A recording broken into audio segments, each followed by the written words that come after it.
The town of Vail, Colorado, occupies a major portion of the I-70 corridor and is best known today as one of Colorado's premier ski destinations. The hills which draw tourists today drew the eye of fortune-seeking miners more than a century before. That older connection can be observed by exiting Vail at Highway 24 and driving south toward major Colorado mining centers.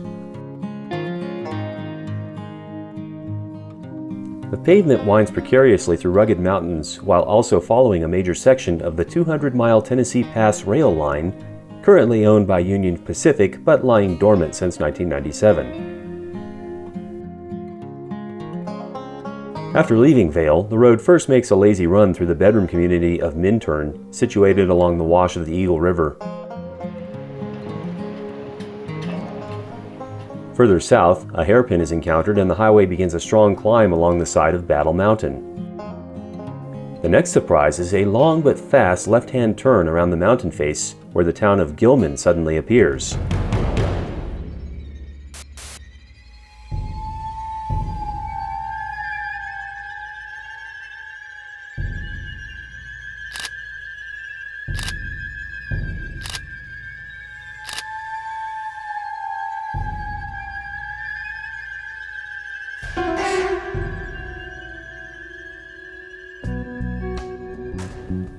Gilman is a ghost town. It has no official residents today, although it reached 300 by 1899, and perhaps twice that many by the middle of the following century. At its peak, it included a small hospital, a grocery store, a bowling alley, and other typical service industries.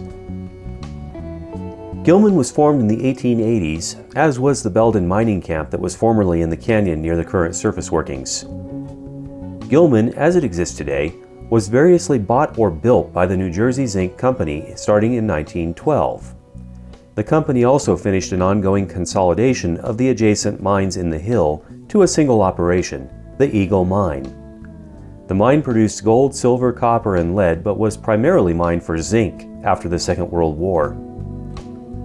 Poor economic conditions at the end of the 1970s finally pushed the owner to shut down its commercial operations.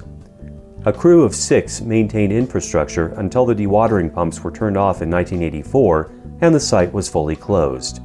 It was then placed on the EPA National Priorities List in 1986 due to extensive contamination.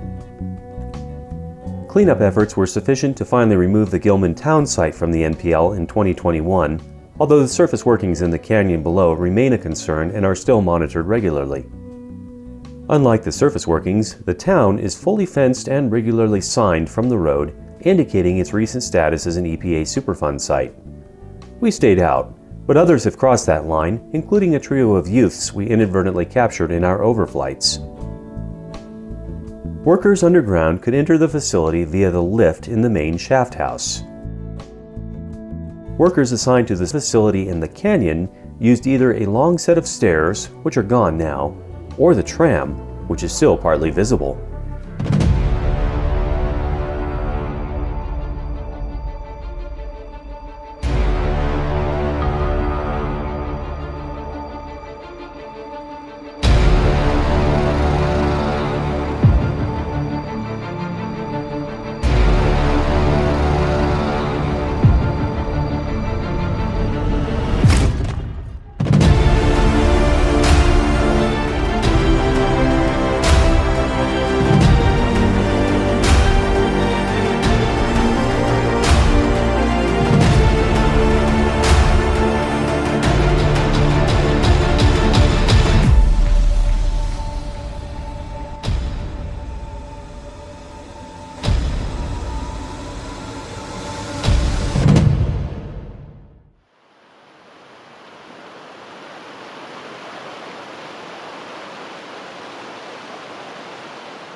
Red Cliff is just a couple miles south of Gilman on Highway 24.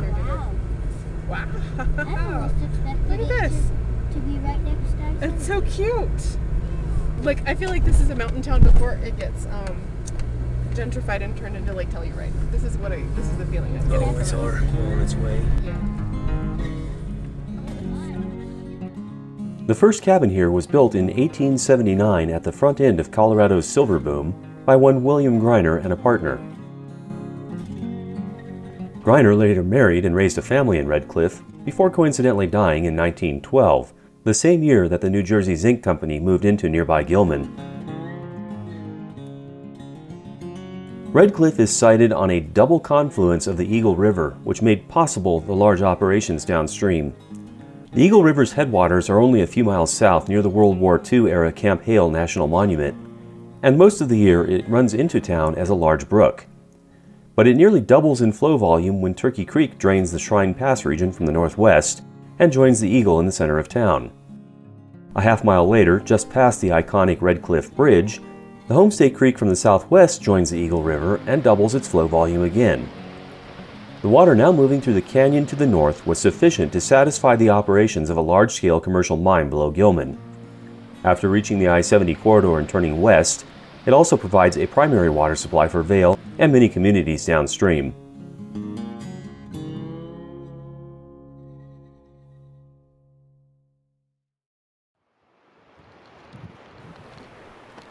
My own tenuous connection to Red Cliff was formed in early 1998 when I and 3 other students from the Colorado School of Mines were sent to consult with the town council regarding water resource questions the town was investigating.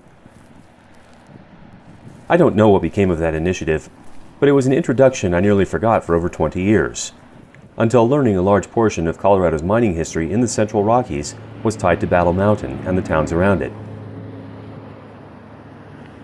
And then I came back.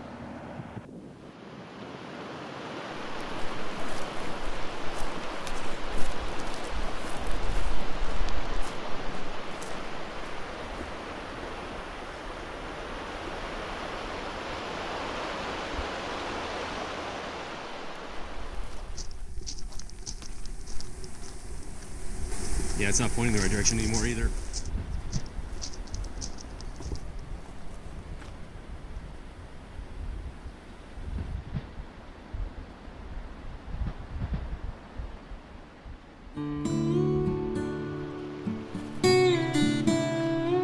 The Tennessee Pass rail line is the other factor in Gilman's long-term success as a mining community. A train can efficiently ship the large quantities of ore concentrate that a large mill produces.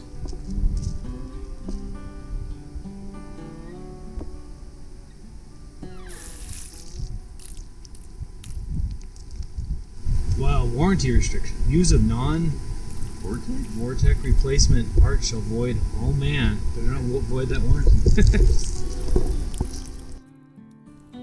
The line connects from Pueblo to a major switching point in Leadville, just south of Tennessee Pass. Clears the pass using a half-mile tunnel and continues north into the Eagle River watershed. Look at the whole works over here. Here's a track switch.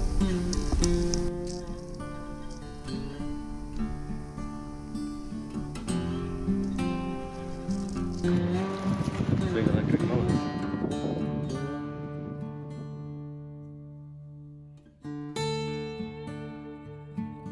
It loops through Red Cliff before continuing up the canyon toward Gilman, eventually reaching the present-day I-70 corridor, turning west with the river, and connecting to another major switching center at Dot Zero.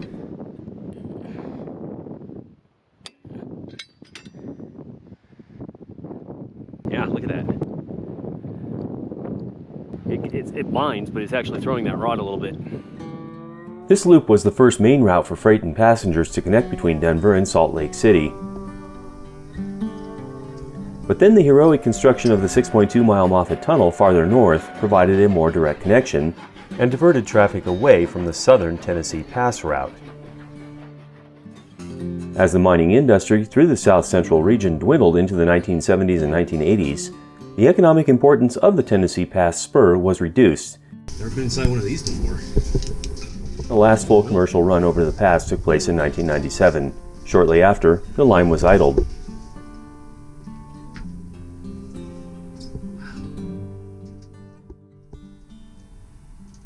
Somebody tried a tire in here. Union Pacific still owns the tracks today, probably not because they are useful to the company or ever will be, but because they might be useful to a competitor. And this points to the fact that the United States railroads are some of the oldest and most powerful legal entities in existence within North America. They are well known for leaning aggressively on people who damage rail infrastructure. So, even though all this equipment is obsolete and mostly destroyed by both nature and scrappers, we wouldn't recommend any breaking or taking.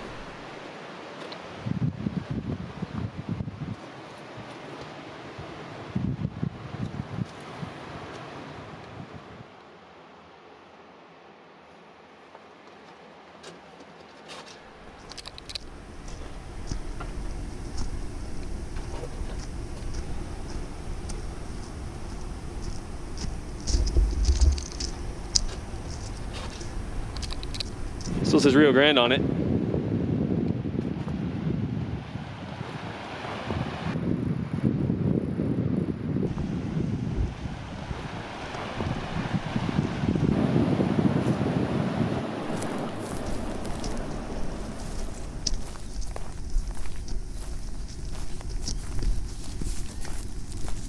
The next thing we encountered was the first of several trashed automobiles in the canyon. I think it's an old K Blazer. Probably just some junker they had lying around. Finally got rid of it. Yeah. Well, I mean, I assume that they abandoned it and threw it off the edge and it didn't actually wreck. Other explorers have speculated dramatically on the tragedies that must have occurred, and since the highway is anywhere from 350 to 700 feet above the canyon through this section, a drive-off would be serious or fatal. But the responding law enforcement agency would then remove and impound the vehicle as evidence. Nope, 3 at least. 4? So, these are obviously junkers that were pushed over the cliff for fun at various times, disappearing them into the hillside somewhere. Later rock slides brought them down here. No one had a front differential but rack and pinion steering. That's weird. Yeah. Can't place the model. I mean, it's obviously body on frame. Oh, these are nettles right there. Oh, sure enough, singing nettles? Yes. That version of the story is less interesting, but it is a common form of illegal dumping in remote areas. Somebody up here has a sense of humor. Oh yeah, look at that. There's a transfer case right there. Okay, now whatever that car is, that was a lot newer. Yeah.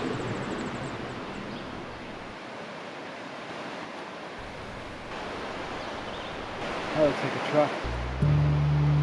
Wow. Farther into the canyon, the overgrowth and slide debris continue to illustrate how expensive it would be to rehabilitate this line. Perfectly centered itself. An estimate we found from a couple years back, submitted by a tourism developer proposing passenger rail services, was between 250 and 300 million US dollars to restore 160 miles of the spur.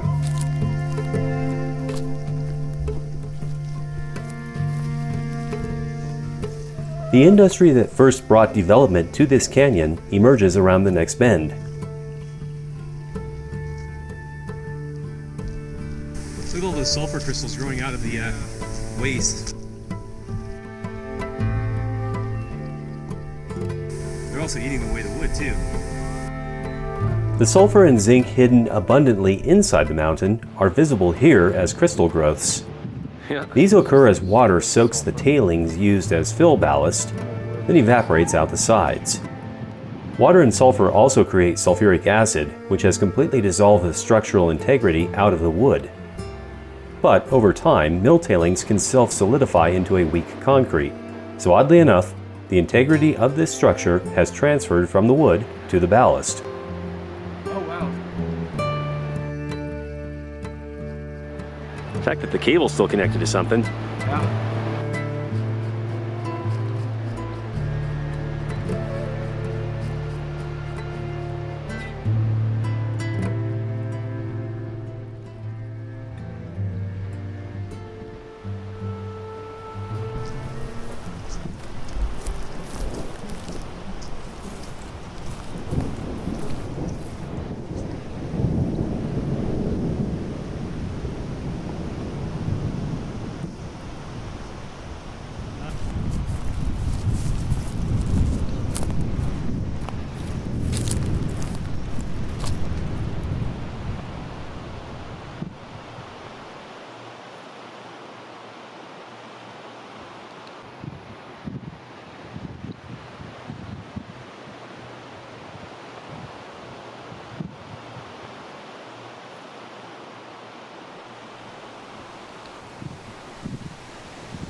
I mean, there might be.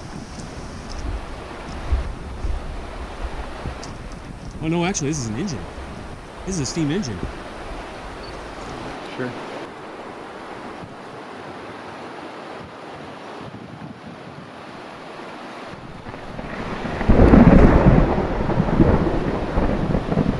Sweet.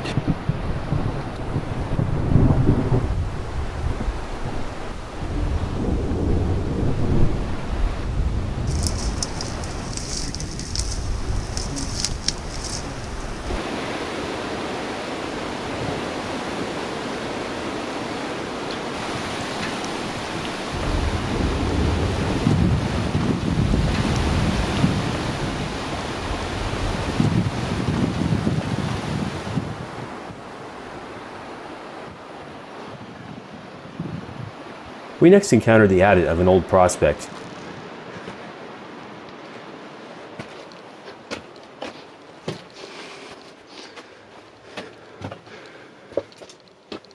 It immediately branched at a T and was pinched off in both directions by collapses. We could not have gone in too far anyway, as we did not bring a gas monitor.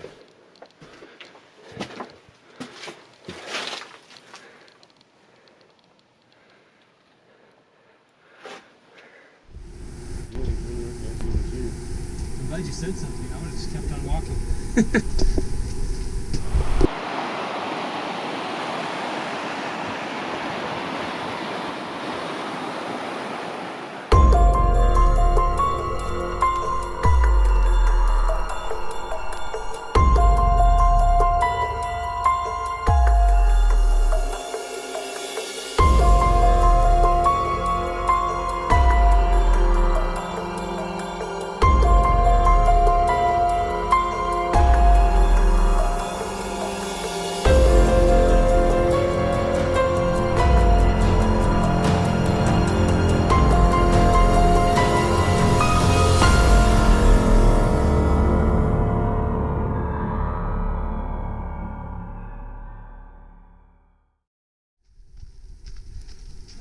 Before we actually reach the Eagle Mine, past remediation work appears.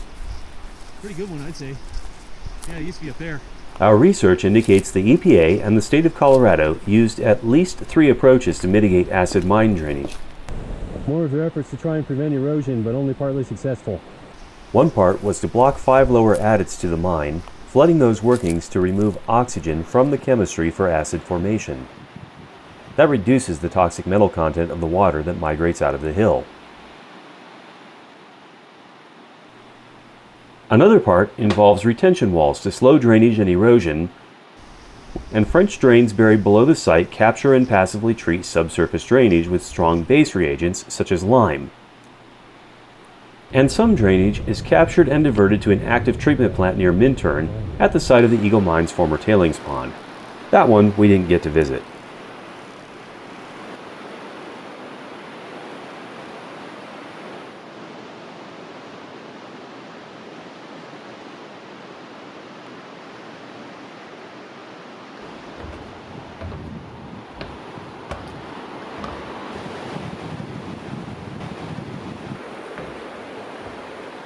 Here's the good stuff. Ho, ho, ho, ho!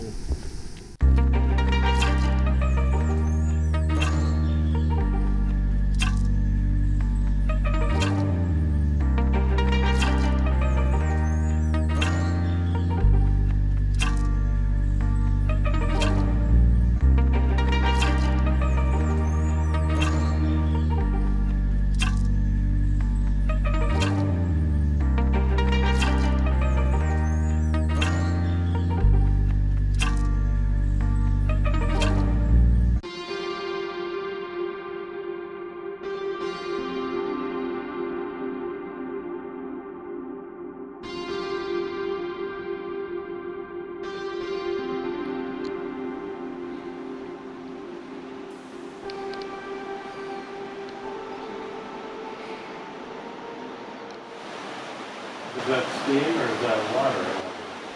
Which now? You can see it over here.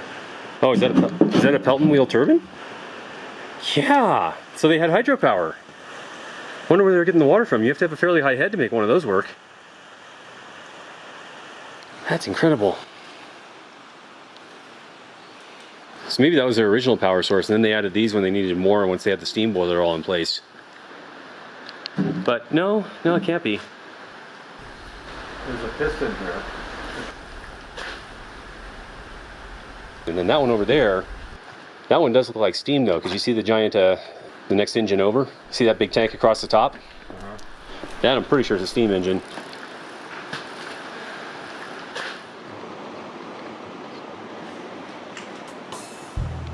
Before exploring further, let's try to organize this building. Most equipment appears to be 1930s or earlier, except for 2 compressors that might be retrofitted. We didn't find many nameplates. Speculating a little, the Pelton wheel turbine generator could be providing black start power for the facility, as it could be spun up on just water. It would provide energy to start up the plant's steam boiler. We'll explore that later. Once the steam system came online, other equipment could be started. We were initially convinced one of the synchronous machines here was a steam generator, but a review of the plumbing suggests a compressor. We'll leave a question mark on our sketch. 2 more motor hydro sets are located at the front of the building. One has a belt drive link to an older Ingersoll-Rand compressor set, and nearby switchgear indicates this must be started on water and then switched over to the motor. Pre-spinning the motor would be a clever way to remove the electrical strain of starting a very large motor load across the line. The other set probably ran another compressor via belt drive, but that was later removed and replaced with 2 higher efficiency units with their own motors. Finally, in a separate room, there is a very large Ingersoll Rand compressor using a direct drive motor. This unit, like the one next door, is a synchronous machine, as proven by control labeling, and the AC to DC motor generator sets located nearby. A DC generator was a common way to obtain current for a field winding in the old days of power machines. Given the large induction motor loads present everywhere in this mine, the ability to vary the power factor using 2 large synchronous machines would have been a huge asset to improve the overall efficiency.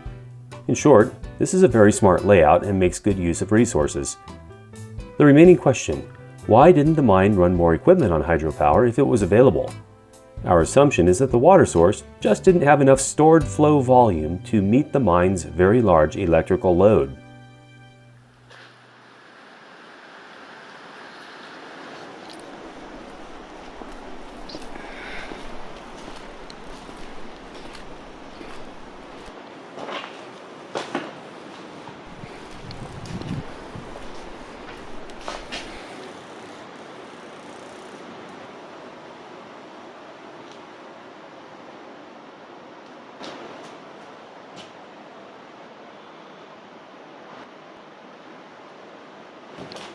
Wonder how much money this would represent in today's dollars.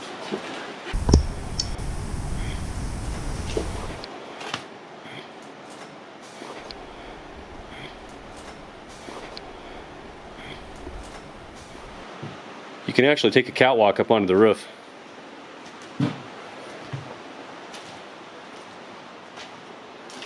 This one here still has wet oil in the oiling compartment. Oh, it does, doesn't it? Yeah.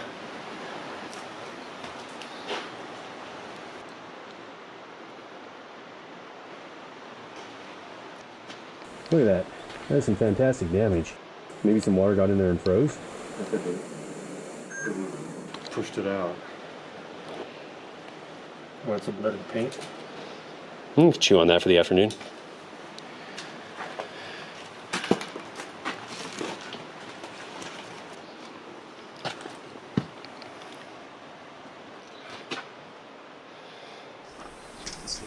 Stable enough.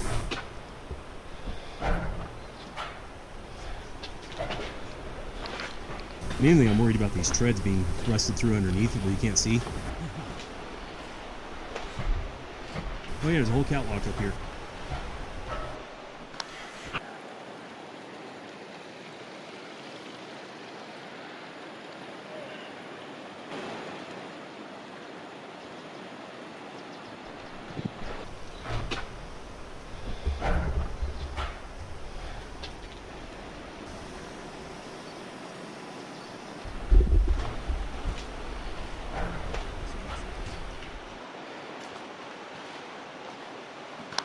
This is unbelievable infrastructure.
Looks like someone swiped the pistons for souvenirs.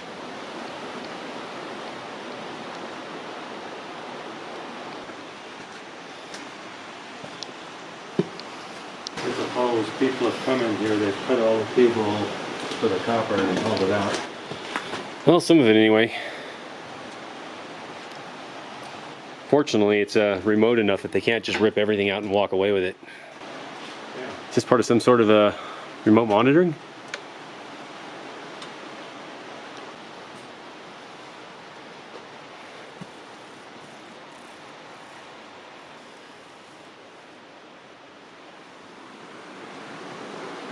Interesting fiberboard.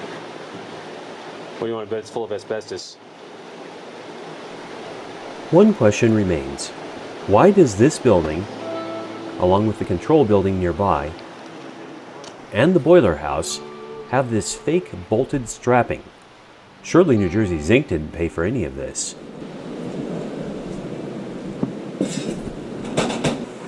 No, it's plastic. There's a piece right here. Okay.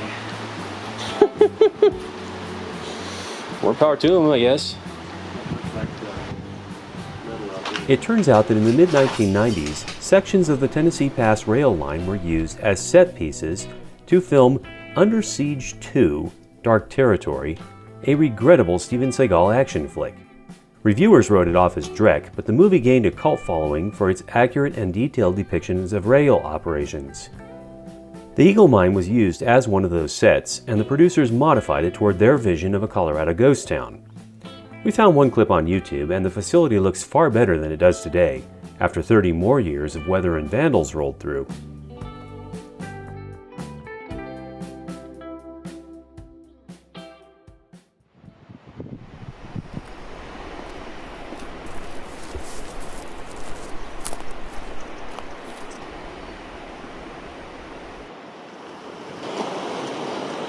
Smells like sulfur again.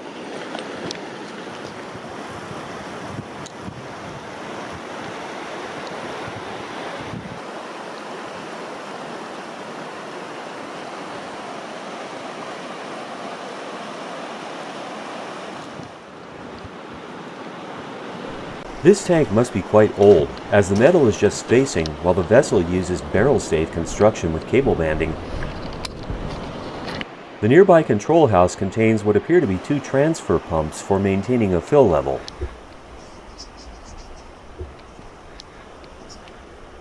We don't know the original function, but the concrete containment wall suggests it held more than water. And the electrical controls were updated in the 1970s, meaning it was used until the very end.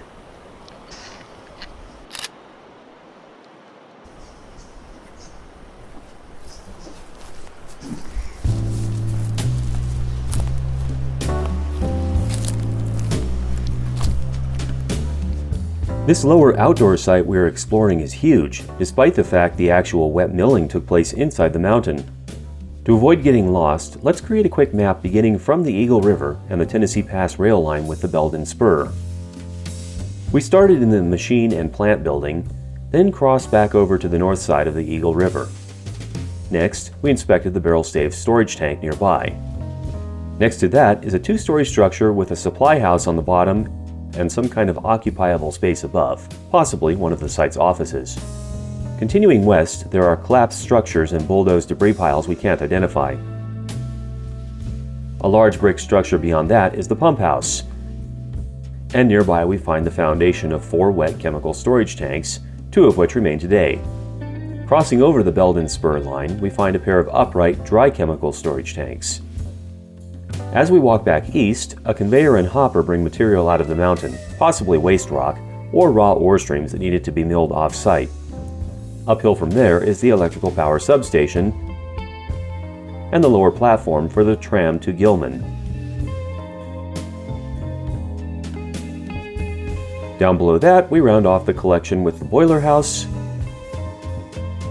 the concentrate settling and dryer section, and the concentrate bins that held milled product for pickup and shipment by rail to an available smelter.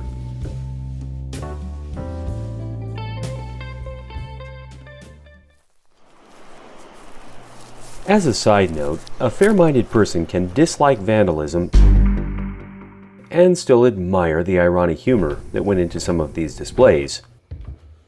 All kinds of storage bins. Oh man, there's a million belts in here. And there is indeed a lot of candy in here. All kinds of nuts and bolts laying on the ground. Motor shaft collars. Heavy machinery and pumps are always running on a large industrial site. All kinds of seals back here. More bearings. An unexpected shutdown for repairs could cost hundreds or thousands of dollars per minute in overhead costs and lost revenue, while the nearest parts supplier might be tens or hundreds of miles away. So, larger sites would have their own spare parts warehouse. Gears of all sizes.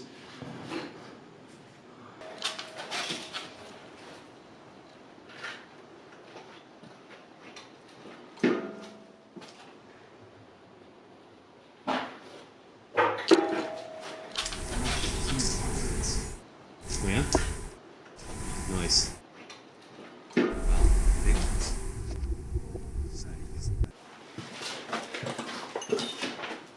Here's every pipe fitting you could possibly want. Wow, big butterfly valves. I guarantee you Ace doesn't stock these sizes.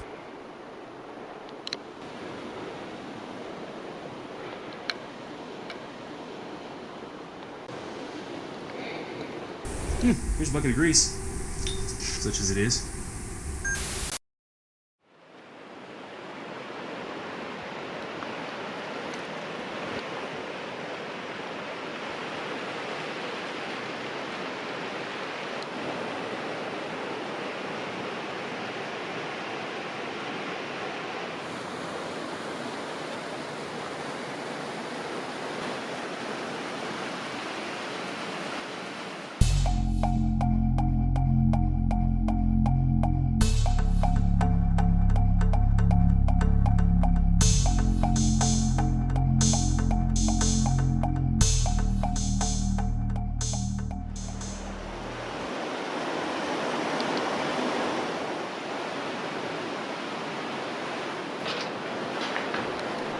The pump house contains redundant centrifugal pumps driven by large motors.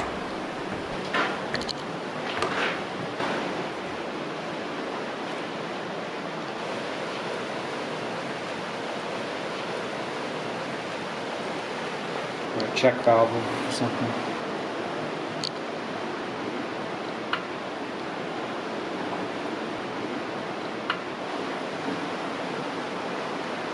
I'm curious, I used to know a engineer whose last name was spelled like that. He pronounced it Aldrich. Walworth. If this is the low pressure side, which it looks like it is, but it looks like the water comes up from the below. There's no good way to estimate the water flow rate without knowing more data about the system, but when the pump assemblies are as tall as a human being and are pressurizing a 24-inch main, the answer is quite a lot.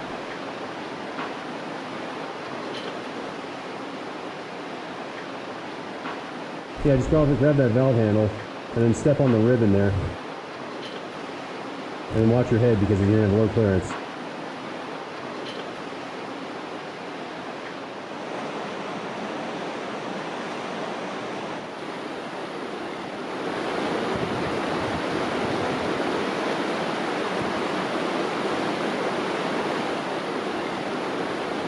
Sections of this cable-banded wood pipeline are found around the site.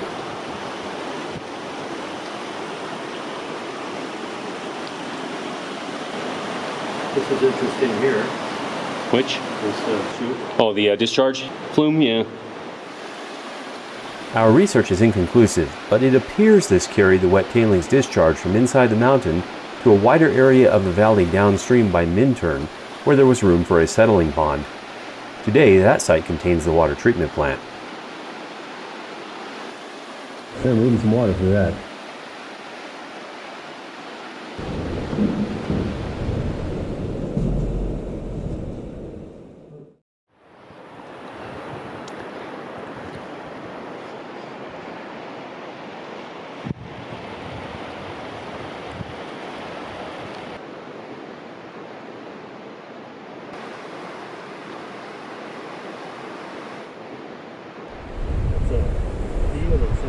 Yeah.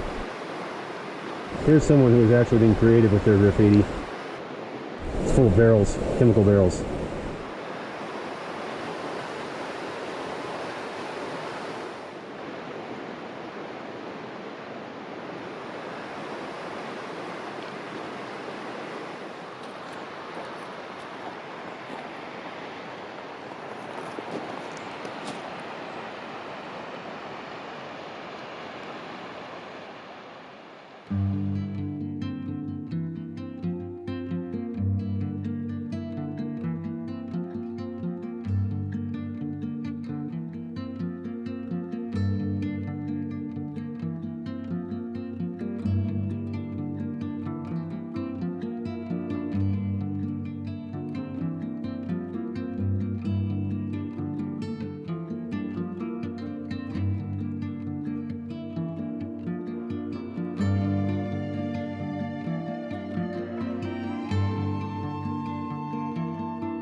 Pretty wild. I'm standing probably 75 feet back from that portal, and I can still feel the cold air over here coming out of it. Somebody sure went to some amount of effort to draw it.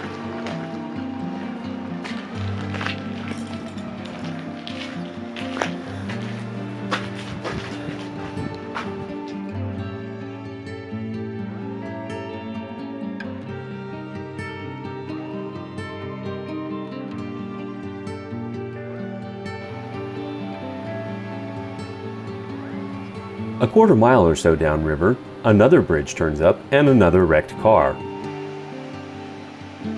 This looks a lot like a GM dash layout from the 1980s.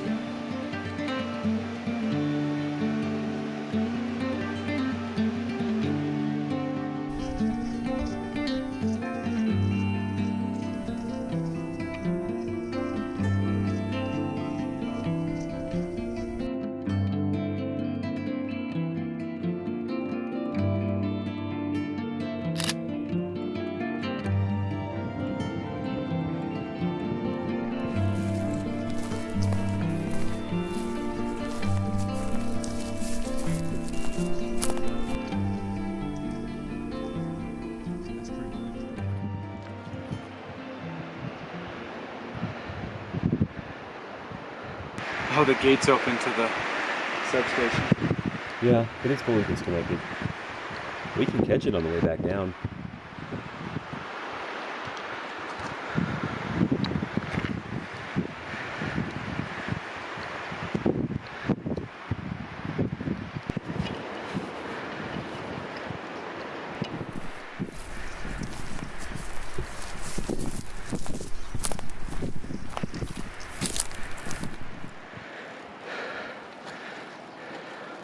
We missed the chance to go through a train tunnel. Still can on the way back.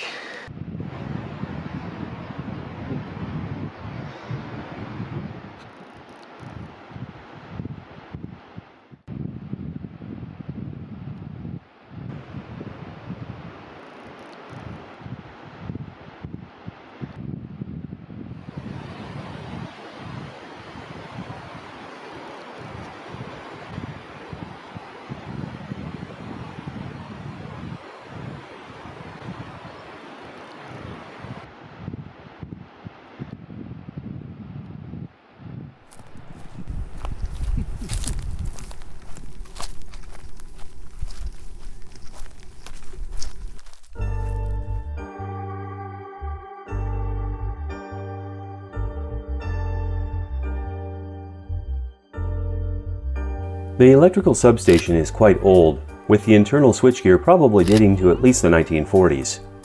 The outdoor transformers look somewhat newer and may have been replaced at least once.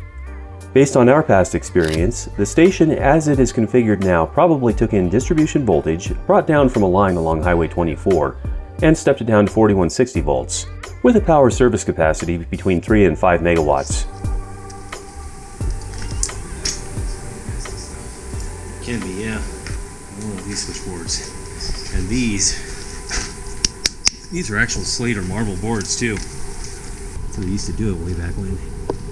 Service transformers throughout the facility would then have stepped the 4160 volt electric service to 480 volt at locations closer to the major loads.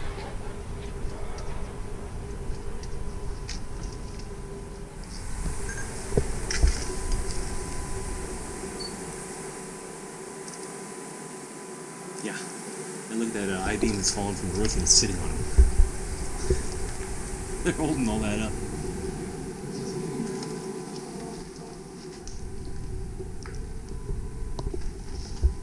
Yeah, this actually had the open air switch here just sitting right in here.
Hey, check it. There's more sulfur crystals over here.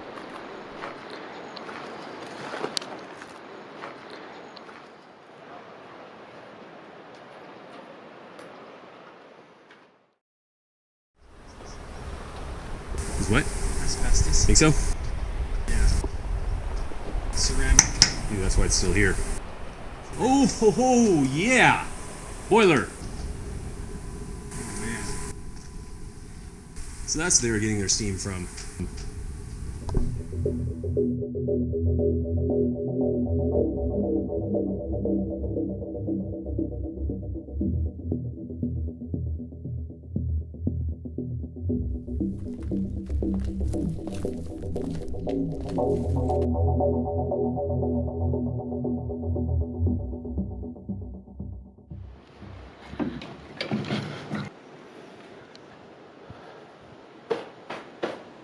Oh yeah, look at the steam tank up here. We were walking right under it and didn't even see it. Yeah.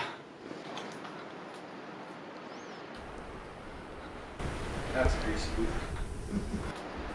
There's some dated reference in graffiti. What does it say? Want to play? Pump switch only with Scotch boiler master switch upstairs.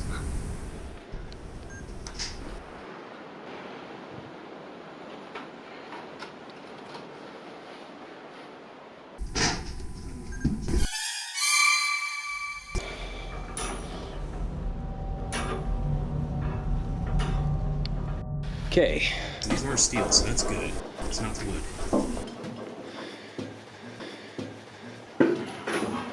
Look at the flue down below here, these twisted pieces of metal. They go inside the pipes Uh-huh. and they circulates the water so that they pick up the heat uniformly. Okay, so yeah, forces it to swirl.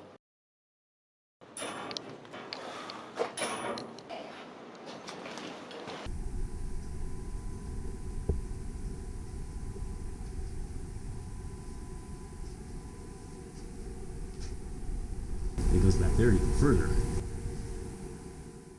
That giant fan is the forced air for the pulverized coal. I'm sure there's another staircase to get up to that side. There's no way when this is in operation you're supposed to crawl over that. Nope. In later review, we became less sure about the design of this boiler. The riveted steel construction and brick insulation suggest 1940s or earlier, probably predating the availability of piped utility gas in the region. No, they'd have to report it.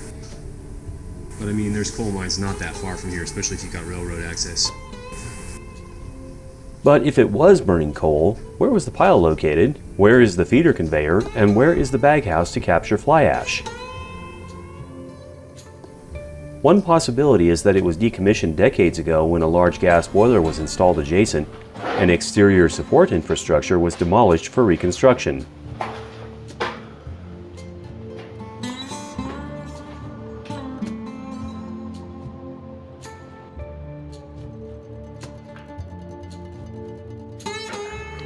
As historical photos indicate, the millworks here were redeveloped multiple times over the century-long operation of workings that became the Eagle Mine. And some of this infrastructure may predate the building shells currently standing.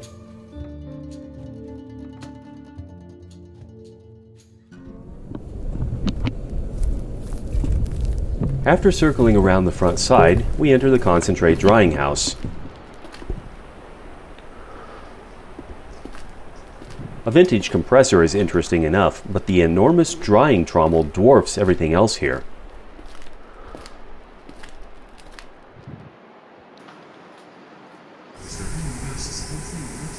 Yeah. The fact that it has this kiln on the end here.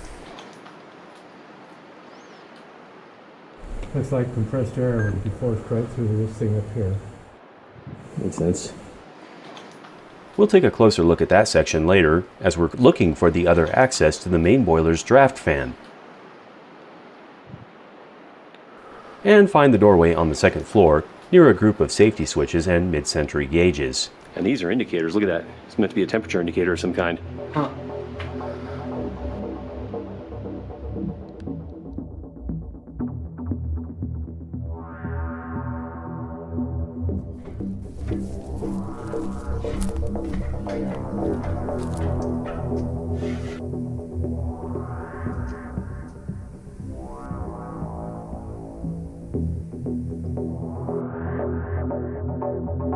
This is concrete.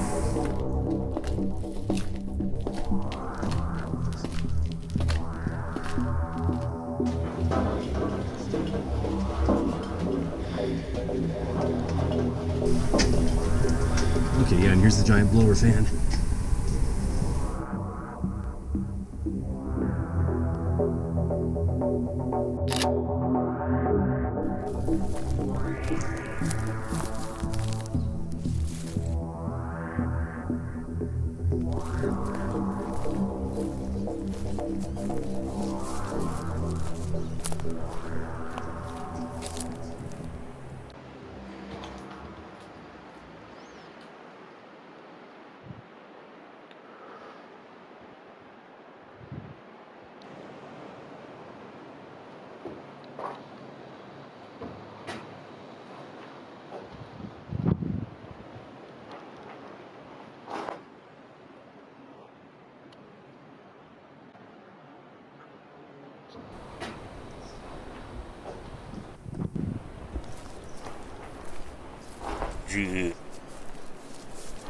GE also.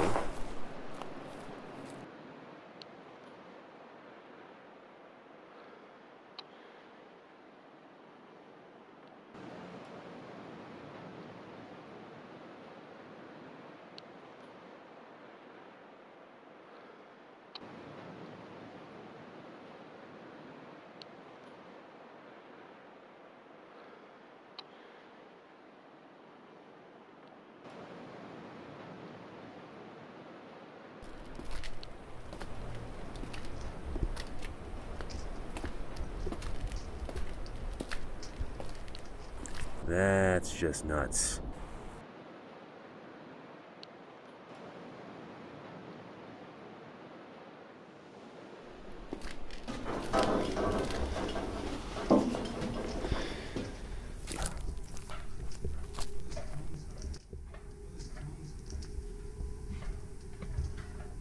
Nice.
At this point, we are standing above two massive agitator or thickener tanks, both of which contributed to separating excess water from the zinc concentrate.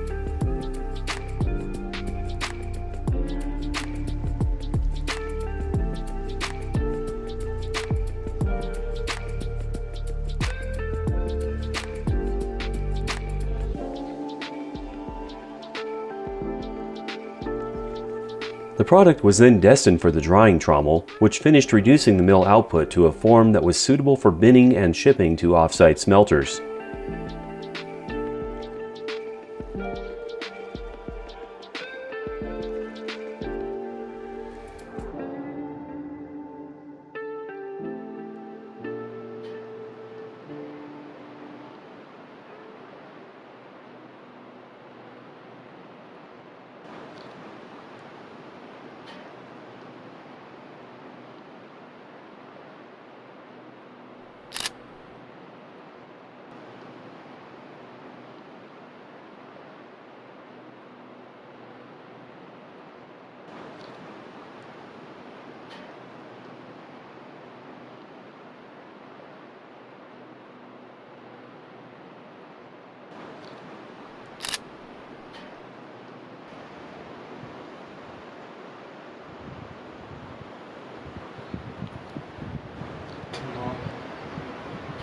It'll just be go redo all the fencing and stuff.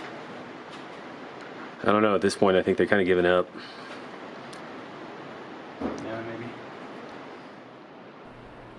As we learned much later, the site is maintained for erosion control and drainage, and security patrols are possible.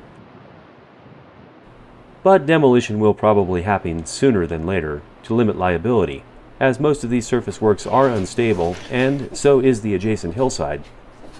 Also, in the time that has passed since this footage was acquired, we understand a final hurdle was cleared toward the redevelopment of the Gilman town site. I definitely saw a few of those in the years. Yep.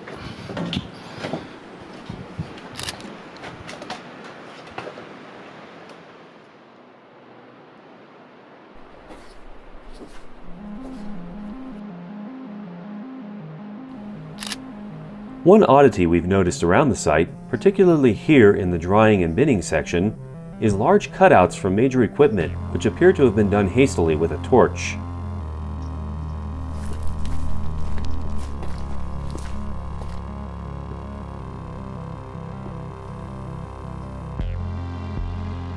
Our assumption is that these were opened for decontamination cleanout and possibly to prevent water from accumulating inside.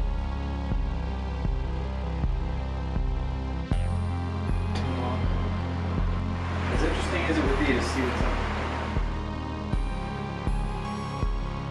Although it is possible that some parts of the mill were modified over time for process changes, and old equipment was simply cut out of the way without being fully removed.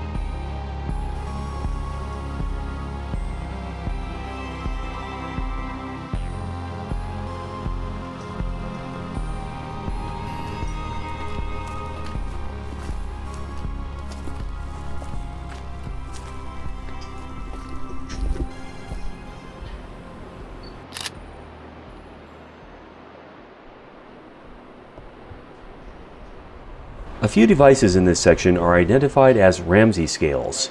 These are an inline conveyor scales that can weigh the product while it is in motion, and modernized versions are still sold today for bulk process industries. Real-time weight data provided useful means for tuning the process and protecting the equipment from overload. If you were lucky, it was quieter in here.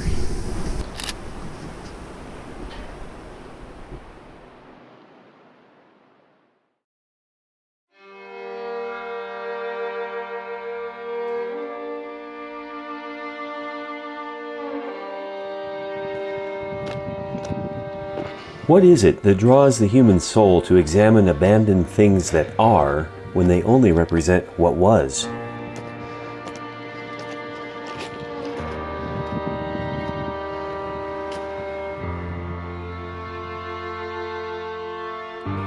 A site like this is a plain reminder that only God's work has staying power.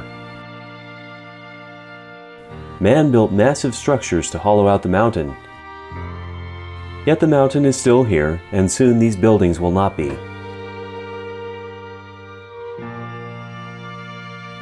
A storage depot that has stood for decades can be damaged beyond repair by heavy rains and an overnight mudslide.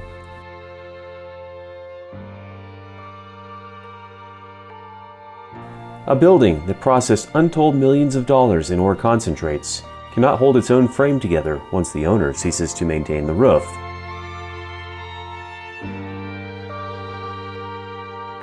Rail track that ran freight for a century is being reclaimed in less than half that by debris and trees.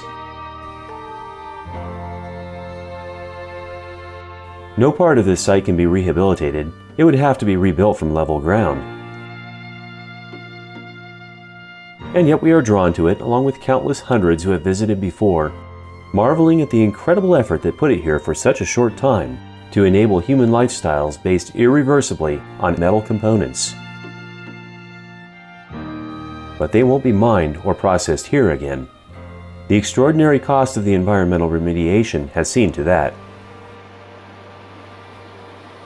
We could spend a second lifetime cataloging this site, but in another feat of short-sighted human thinking, we didn't bring nearly enough drinking water for the long hike that was required to get here and go back again. Ironically, there are thousands of gallons flowing past the site every minute. But even today, after remediation, the human intrusions on the Eagle River have imposed too great a cost, and only a desperate person would drink out of this river without first using good filtration.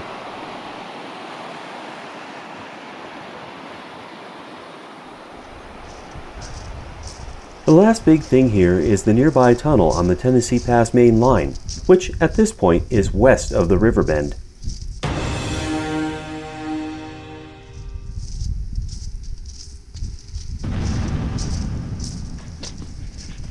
More beer cans.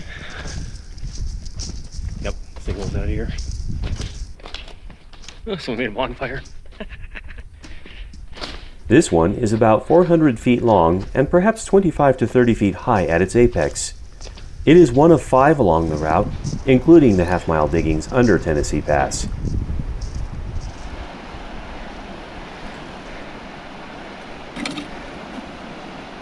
More batteries. The bank on this side of the river is more protected from falling debris and is less mined out than the spur line we walked in the morning. So, the track is cleaner and artifacts are rare over here. That's north. There's more even higher up there I couldn't see when we came through the first time. There is more signaling hardware, of course, and we do gain a broader perspective on the mines that cling to the side of Battle Mountain.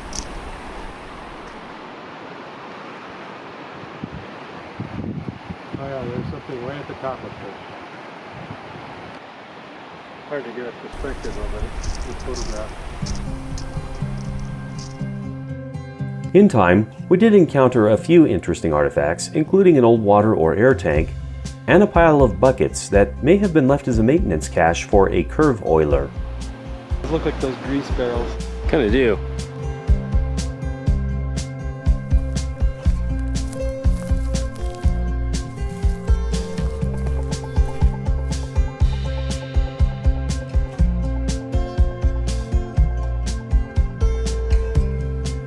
The sun was starting to get low as we paused to observe a pair of rock climbers near the last bend before the Red Cliff Bridge reappeared.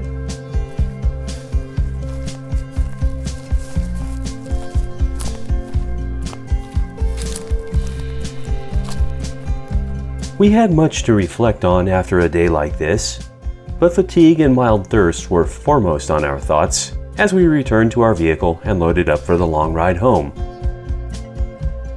The borrowed sense of nostalgia for a time that was never really ours would set in later.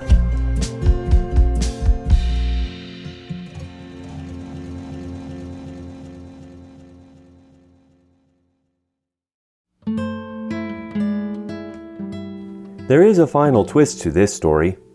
Some of the Eagle Mine's remaining treasures are not in the valley, but sit behind glass 80 miles to the east.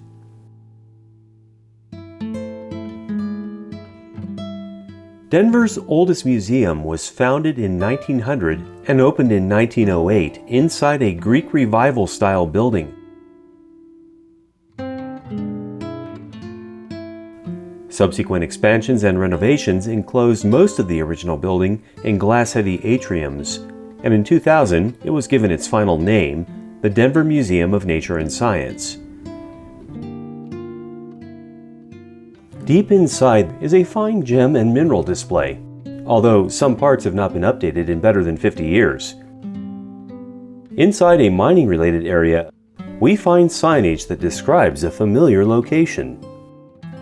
It reads, "Minerals of the Eagle Mine. The Eagle Mine is Colorado's oldest continually operating mine. It has produced steadily since 1912 and is the state's greatest source of zinc. The mine has yielded more than $100 million worth of zinc, silver, lead, copper, and gold. Its rich lead-zinc-silver deposits, intruded into sedimentary rocks, were first discovered in 1879. Fine specimens of sulfides and carbonates are found in the mine, as well as golden barite crystals. The mine is located on a scenic promontory overlooking the Eagle River. It is 20 miles north of Leadville, at an elevation of 9,000 feet.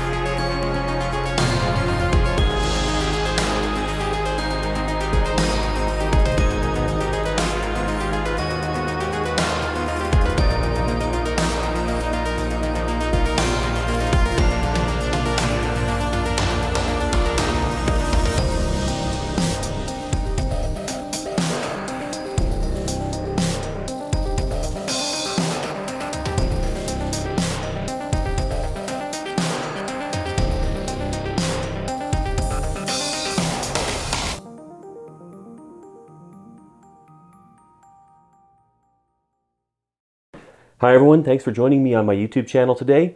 This has been another episode of HMGM, How to Model a Gold Mill in 27,000 Easy Steps. Today's site explore was long, and there's even more we didn't see in times that we were there. We probably won't be going back though. That footage is already a few years old, and we understand that some hurdles have been cleared for redevelopment of the site, so supposedly security patrols might be back up again. We didn't even realize there were such a thing at the time. We thought it was completely abandoned, but there is an owner of the site, and they are looking to turn Gilman into luxury housing. We'll see if that happens. But in the meantime, it is a dangerous site. It is remote. You are out of cell service for a good long while. There's not going to be any rapid EMS response unless it's the Eagle County Sheriff, just because there's been so much vandalism and wanton destruction for no good reason. Going inside the mountain at this place is even more foolhardy than climbing around on the rusting equipment. But some people have actually done it. We'll put links down in the show notes. And we do realize it's normally bad form to show that much information about where a site is located, just because it tends to further increase the amount of damage that occurs there. At this point, this one's not a secret. Everyone knows about it. That being said, I hope you enjoyed getting that taste of old Colorado mining history. Thanks for joining us again today, and we hope to see you again next time when we make another episode.